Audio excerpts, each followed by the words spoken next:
E sobre essa iminência de uma terceira onda, a gente conversa agora com o infectologista Marcelo Otsuka. Muito bom dia, doutor, tudo bem? Seja bem-vindo ao Jornal da Manhã. Bom dia, Mariana. Bom dia, William. Prazer estar com vocês de novo aqui. Doutor, como a Letícia falou muito bem agora no VT que a gente acabou de assistir, agora, obviamente, né, a gente está entrando no inverno, quais são as medidas que a gente tem que tomar para reforçar essa prevenção do contágio da Covid?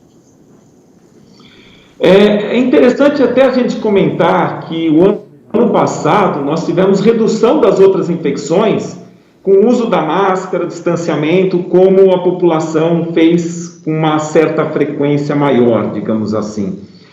Então, os cuidados de distanciamento, de uso de máscaras, de higiene das mãos, elas continuam sendo fundamental não só para o coronavírus, mas a gente tem visto uma eficácia também em reduzir as outras infecções. E como o doutor Davi Uip falou muito bem, é fundamental nós mantermos nosso calendário vacinal atualizado das crianças e também dos adultos, por exemplo, a vacina para gripe agora. Doutor William Travassos falando, a primeira coisa que eu retribuí o seu bom dia, sendo a terceira onda uma realidade, né, pelo menos é o que aconteceu em outros países, nós estamos no momento das medidas de relaxamento das medidas restritivas. E isso está relacionado ao número de internações e de pessoas contaminadas.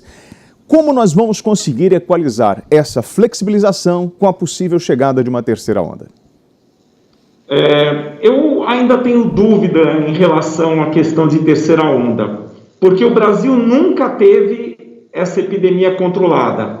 Nós sempre tivemos altas taxas de transmissão e sempre tivemos muitos óbitos. Hoje, nós temos aproximadamente 65 mil casos novos por dia, uma média de 2 mil óbitos por dia. Não dá para dizer que nós estivemos controlados em algum momento. São mais de 100 dias com taxa próxima de 2 mil casos de mortes por dia. Então, nós nunca tivemos adequadamente controlados. E isso, em grande parte, é porque nós não tomamos as medidas necessárias. Isso em todas as instâncias, em relação ao uso de máscara, em relação à orientação da população, tudo isso.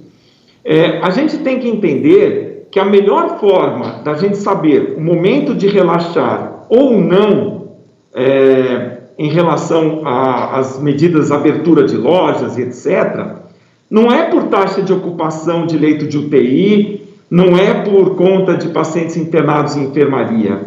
A principal maneira de controlar é saber a taxa de transmissão da doença na população. Porque esse é o maior indício para a gente dizer se realmente a gente está controlado ou não. E um problema sério que nós temos, nós ainda deixamos de fazer muito diagnóstico. São muitos pacientes que a gente não tem diagnóstico. Então, nós temos uma alta taxa de transmissão há muito tempo. E isso é que seria o ideal para a gente poder saber se a gente relaxa ou não. E, infelizmente, não é por aí que a gente tem feito. A taxa de transmissão, eu vou conseguir ela através de testagem, correto, professor? Exatamente. Sim. Então, a estimativa dos infectologistas em relação ao Brasil, que o número de infectados seria 3 vezes maior do que nós temos hoje em função da falta de testes? Eu vou apresentar alguns números para a gente entender o nosso raciocínio. Acho que fica mais fácil dessa forma. Os Estados Unidos, que não é um primor em relação à testagem, eles testam muito mais que a gente, mas não é dizer que eles testam todo mundo. Eles têm uma taxa de positividade dos exames em torno de 10%. Ou seja, de cada 100, 10 são positivos. Países que têm um controle adequado da doença, a taxa de positividade é 1 a 3, chegando até 5 testes para cada 100 testes realizados. O Brasil hoje tem uma taxa de 35% de positivos. Ou seja, para cada 100, 35% é positivo. 35% é positivo. Significa que nós testamos muito menos. Alguns estados, o Rio de Janeiro tem uma média de 60 para cada 100. Então, a nossa triagem adequada dos contactantes, das pessoas que tiveram ou têm alguma coisa sugestiva da doença, é muito falho. Então tem muita gente que não é diagnosticada e tem muita gente transmitindo. Esse acaba sendo um sério problema que nós temos. Doutor, nós já temos aí a cepa indiana que está circulando no Rio de Janeiro. O senhor acredita que essa cepa indiana pode tornar essa terceira onda ainda mais agressiva? As variantes do vírus, de uma certa forma, elas acabam progredindo porque tem alta circulação do vírus. Aquelas variantes que não beneficiam o vírus, elas não vão circular. A cepa indiana, ela favorece o vírus, ela determina que o indivíduo precise de uma carga viral muito menor para desenvolver a doença. Então, fica muito mais fácil a transmissão. Esse é que é o grande problema dessa cepa, assim como é o problema que nós temos na nossa variante, na P1. Então, de uma forma geral, todas essas variantes que acabam se disseminando é porque elas têm uma capacidade de se ligar e provocar doença maior. Então, é lógico, acaba sendo um grande problema nós termos qualquer uma dessas variantes no nosso meio. O senhor acredita que vai ser possível conter essa cepa indiana, que agora já está localizada em 2 locais, né? Rio de Janeiro e São Paulo? Que nós sabemos, né? A gente não sabe se em outros locais. Exatamente. A nossa capacidade de ver, de investigar quais são as variantes ainda é muito falho, porque nós temos muitos casos de pessoas doentes. Então, a gente testa todo mundo que vem da Índia, ou todo mundo que passou pela Índia, todo mundo que da Índia foi para algum país e veio para cá, ou dos países que tiveram a cepa indiana. Não, infelizmente nós não fazemos essa testagem de uma maneira adequada. Então, a chance de termos a disseminação dessa cepa aqui, dessa variante aqui no Brasil, é muito maior. Agora, doutor, vamos lá. Pegando o cenário brasileiro, como o senhor está falando, nós temos uma baixa vacinação. Nós temos problemas sociais muito grandes, onde as pessoas moram em situações precárias. Nós temos o transporte público, que é um problema mundial, né? O transporte de massa, que nós não conseguimos controlar no país. Então, qual é o cenário que o senhor enxerga como futuro para o Brasil? E como nós vamos conseguir, se nós temos aí essa baixa taxa de vacinação, baixa testagem? Porque o cenário, pela tradução, ele é caótico. A gente perdeu a chance quando nós tivemos aquele incentivo à população, aquela ajuda de custo à população para que elas ficassem em casa. Em nenhum momento foi colocado que elas deveriam ficar em casa.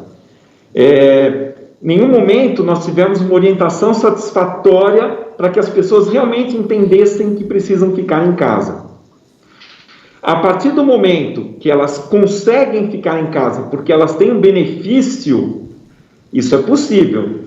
Numa população que vive, infelizmente, sem reserva financeira, que não tem uma capacidade de se manter em casa porque precisa sair para trabalhar, a única forma da gente manter essas pessoas a salvo, essas pessoas não precisando sair, é realmente com incentivo financeiro.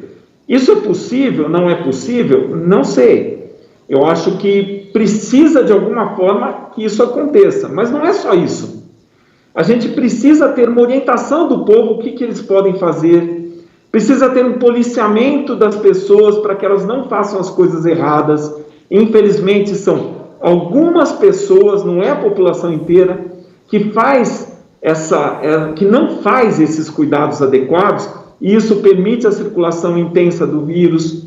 É preciso que nós tenhamos um transporte melhor estruturado para que as pessoas possam utilizá-los sem risco de se contaminar.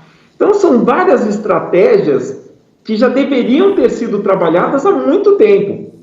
E, infelizmente, a gente ainda vê uma discrepância de informações enorme, uma falta de orientação muito grande, e isso prejudica aquelas pessoas que tentam fazer as coisas direito.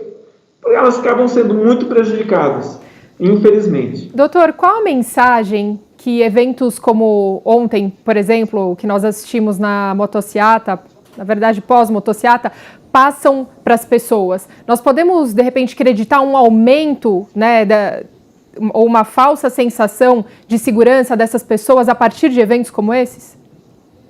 Sim, infelizmente sim. A gente tem que dar o exemplo e nem sempre nós estamos vendo isso, esse exemplo sendo dado. Muitas pessoas ainda entendem que a doença é simples, que a doença é tranquila. Será que alguém já parou para pensar que são quase 450 mil pessoas que morreram, sem contar aquelas que a gente ainda não computou, digamos assim? Será que a gente não tem que parar um pouquinho e trabalhar para que a população corra menos risco, que a população fique a salvo? Outro dia eu vi um rapaz que estava num boteco, um monte de... boteco não, numa festa clandestina, falando que a gente sabe que tem risco de transmitir para os nossos pais, nossos avós, mas a gente tem que fazer alguma coisa. Aonde está a consciência da sociedade para que essas coisas não aconteçam? E cadê o exemplo? Onde estão os exemplos para que essas coisas não aconteçam? E tem sido muito difícil a gente conviver com essas pessoas morrendo, com pessoas queridas ficando doentes. Eu acho que nós temos que ter uma consciência coletiva muito melhor, com certeza. Professor, eu queria fazer uma pergunta para o senhor, porque na periferia, nos bairros, as coisas nunca foram suspensas. Elas sempre estiveram, os fluxos, os pancadões, o transporte público sempre esteve a todo vapor nos grandes centros. E aí eu pergunto ao senhor, nós perdemos, como o senhor disse, o momento para fazer isso? Ou o que nós vamos fazer a partir de agora? Porque o senhor falou que a taxa ela continua se mantendo. Até que ponto ou até quando nós vamos conseguir sobreviver a isso? Neste momento, a única estratégia real que nós temos para conseguir controlar um pouco melhor a epidemia é a vacinação. E nós também perdemos o tempo para conseguir vacinar as pessoas precocemente. Nós perdemos oportunidades para ter a vacina em larga escala, como alguns países têm conseguido, e a gente proteger a nossa população. Ainda precisamos trabalhar isso, e isso pode ser sim trabalhado para que a gente tenha as vacinas, e eu acho que é um caminho que a gente tem que seguir, mas não é só isso. A gente ainda precisa trabalhar mais a população, fazer com que a população entenda os riscos que ela está correndo, tentar minimizar o máximo possível essa taxa de transmissão. Esses cuidados, eles cabem não só por orientação, mas como a gente comentou, por exemplo, os nossos governantes, todos nós, dentro do possível, temos que dar exemplos para que a sociedade faça o melhor caminho. E a gente não consegue observar isso. Então, eu acho que cabe a todos nós, cabe a vocês do jornalismo, acho que vocês fazem um trabalho fantástico. Eu acho que a gente conta muito com a ajuda de vocês, talvez se não fosse a ajuda de vocês, nós estaríamos muito piores. Então, a gente precisa tentar, de alguma forma, trabalhar esses pontos, que são pontos chaves para a gente conseguir reduzir a doença no nosso meio. Muito obrigada, doutor Marcelo Otsuka, infectologista. Obrigado pelos seus esclarecimentos. Bom dia, Marcelo.